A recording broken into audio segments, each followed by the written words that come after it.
bills and all that and still not have enough to eat. And that's the position I was in. So when they gave me food stamps, you know how much it was? It was $1 and some cent. I couldn't believe it. They sent me $1 and some cent on the card. And then after that, they sent me $16. I made that little $16 work though. I sure did. I mean, it's just ridiculous that we got people here in America where we are really starving. It is people starving. And just because they're fat don't mean they ain't starving. I'm big. And I was starving. I was hungry and I knew that. But I also knew I had a lot of fat, that could cover me for so long. I knew that. I knew I had a lot of weight that could cover me. But at the same time, it just broke my heart. I would cry so many days going in them places to get help. Lord have mercy. First of all, it's humiliating. And it's humiliating whenever people know that you don't have and they talk down to you like you ain't nobody. They talk to you like you scum. I'm like, I got an education just like you got. I just happened to fall on bad times because of one bad decision that I made. It was a mistake. I haven't made that mistake anymore. And I'm not going to make that mistake because the price is too grand to pay. But they look at you like you're crazy and like you don't deserve to have anything. They have at one time I went to a church, they had certain picks that they gave, they were giving the good stuff to, like meats and stuff. They had their picks already who they wanted to give that to. And I would come from the churches still crying because my heart was breaking for the people who really needed it. Who wasn't affiliated or a friend with whoever was giving it out.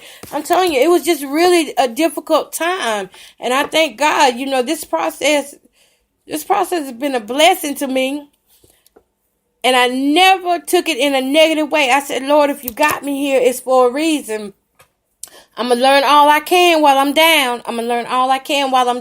So that when I come up, I'm not going to forget what I had to come through.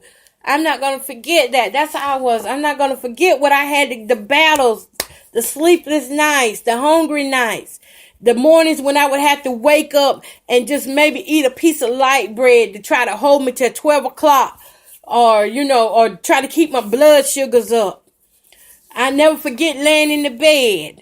The skin hanging on my legs. I mean, literally the muscle mass gone and all that stuff. No, I ain't forgetting about that. It's lessons all in what I went through because now I can tell you that you can be 350 pounds and still malnutrition. My weight came all the way down to 370 pounds and I'm still malnutrition. You can be that size. And just because you that size don't mean that you're getting all that you need. And it don't mean that you wasting your money. Because I wasn't wasting money. I was paying what needed to be paid. I did what I had to do to keep lights on. This is just your basic stuff. I did what I had to do to keep my show going. Because this show and my other shows is what gave me a lot of life and inspiration. Because it'd be like whenever I get to talking and stuff, it'd be like that's when the Holy Spirit would start leading. And some of the stuff I'd be saying, I would be like, wow, I needed that myself. Won't God take you to a position to say something to somebody else and then you find out that you needed that yourself? That's how it was. I would find out that I needed just what I was speaking myself. So I wasn't going to get rid of my show. And y'all know Spreaker, it doesn't cost that much to run these shows. It doesn't. It really doesn't. It doesn't cost much to do these shows. And that's another blessing as well, So, understanding that your struggle is only preparing you for the next year. That's all I could think. I said, now, if I'm going through this now, 2018 going to be great. It's going to be great. Because this actually was a good year for me. And I didn't let all this stuff bother me or affect me. I didn't let it get me down. I still went places. I went places when I could afford it. I did go places and stuff. I didn't let it get me down.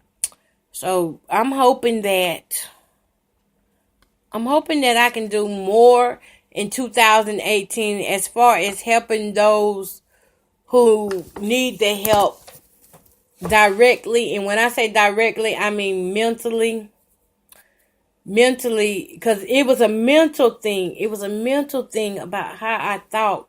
That's what got me through. How I looked at my situation. I didn't look at my situation as being the worst situation out here. Because I said, look at God. I still got a house. I still have a car. I still have cover. I still have a warm house. It just ain't got no food, but I still have a house. So learning to look at your situation different from what you think, that's what helped me a whole lot. So I know I'm going to be teaching a lot on that in 2018.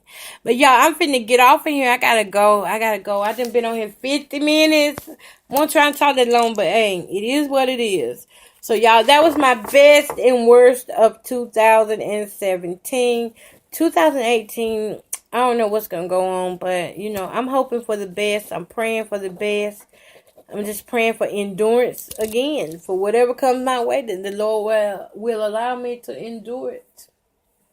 All right, y'all. Got to go. Thanks for tuning in to the Simple Life Blog with Miss Koko Bowden.